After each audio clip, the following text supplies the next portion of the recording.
He said he's had, ever since Orange came out, he takes up the backup of Fort Orange, and everything Fort Orange is, yeah. He said it's never failed, going over here. That resident done some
I'd like to thank you for choosing Northwest today. We are proud to announce our leading on-time carrier of full major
Yeah, it don't take very good pictures into the sun.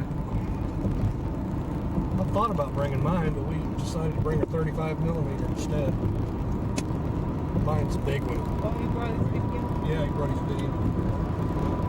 Oh, look at the colors. This is part of the Niagra here. See a whole lot there. The falls are to our right. Just get A ways. the bridge or something. Get the Really?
Good morning. It's morning here at Niagara Falls.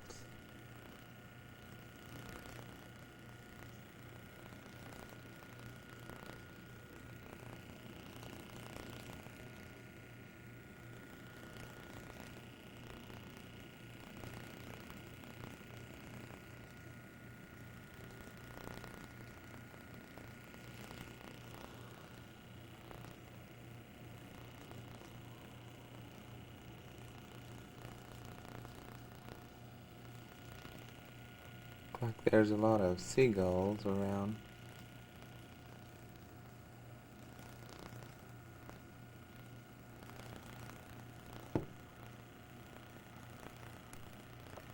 And over there you can see the mist coming off of, looks like maybe the falls.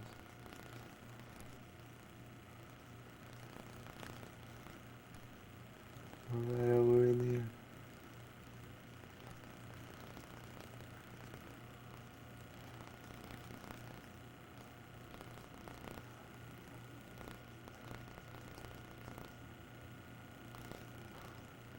Yeah. And there's some kind of tower, lookout tower.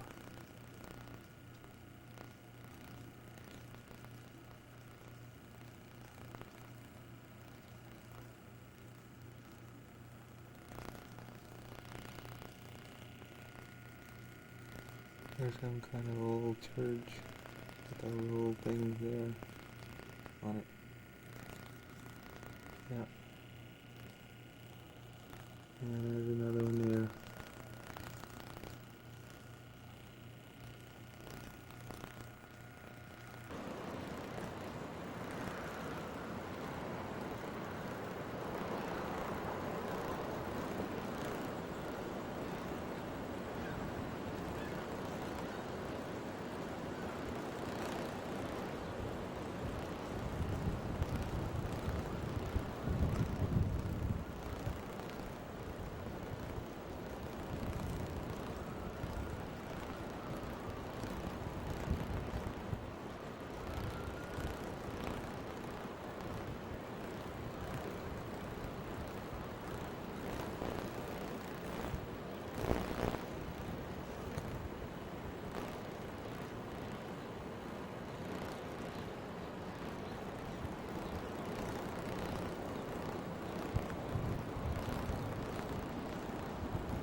copies of these stills too. They come out. They come out.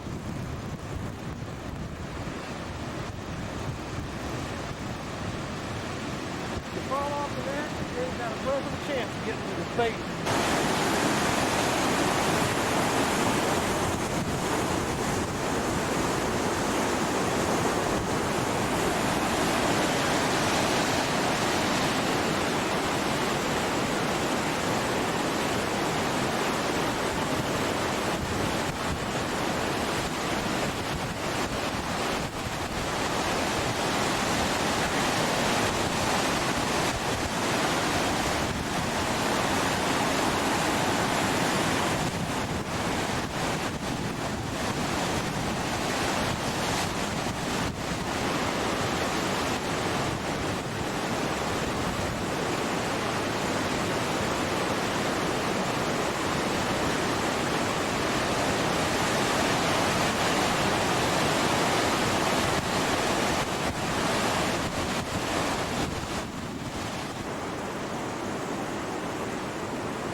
That's a lot of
that portion that falls in on the street.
The old bridge, the Fallsview Bridge, which was about 100 yards south of this bridge, collapsed into the river in 1938. The ice built up so much that year that it lifted it up off its foundation and it collapsed in the river.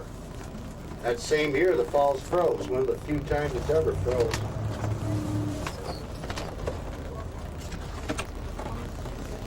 How much is it?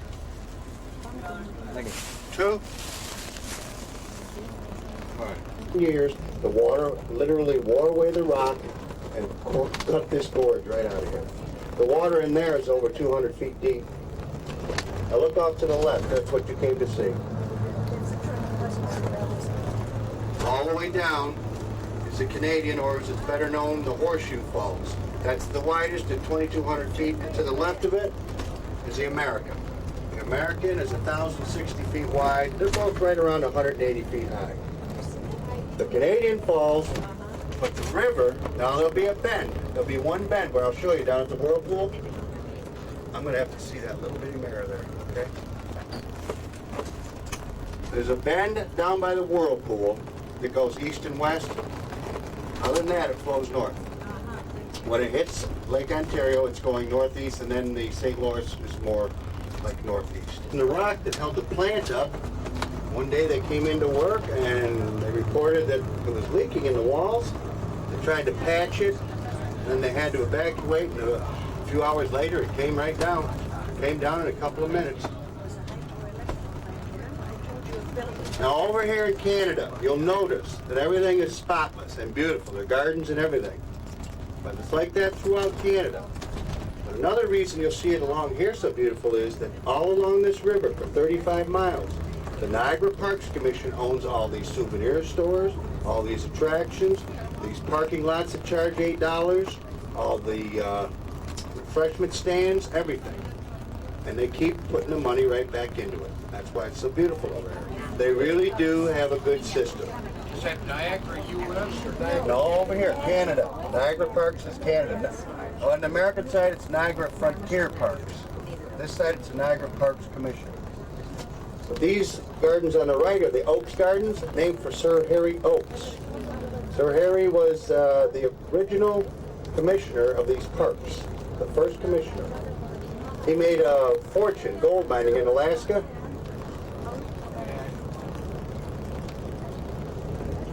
While we're talking about the volume of water that goes over the Canadian side, due to the fact that the American side's got so much rock, all your daredevils that you ever hear about, these barrels and everything, they go over the Canadian Falls. Nobody has ever lived going over the American. But there's been 14 attempts by 13 different people. There's a man from Canada, he lives about 10 miles from here, Dave Mundy. He's done it twice. But out of the 14 attempts, 10 have been successful. The first person to do it, though, was a woman. Her name was Anna Edson Taylor. And in 1901, she needed money so bad, she decided she was going to go over Niagara Falls in a barrel. And if she survived, she figured she'd go on tour with that barrel and make a fortune. Well, she survived it all right. And of all the people that went over the falls, she's the only one that didn't make any money because she was a woman. Nobody believed her.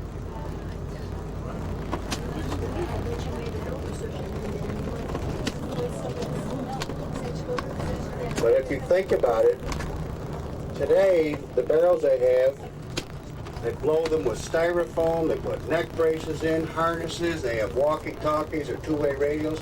Now when Anna Edson Taylor went, she took nothing but an old wooden barrel and her cat. She took her cat with her. I think she had a lot more courage than these others. This is Victoria Park through here. You'll notice Canada has still quite a bit of influence coming from England. They're like cousins. There's a little falls next to the American Falls. That's known as the Bridal Veil Falls. About 100 years ago, they found a cave in behind that Bridal Veil Falls. And they built a walkway so people could go in and out of there. But part of it fell and killed some people, so they shut it up. And now, you may notice the people walking in the front of it with yellow raincoats.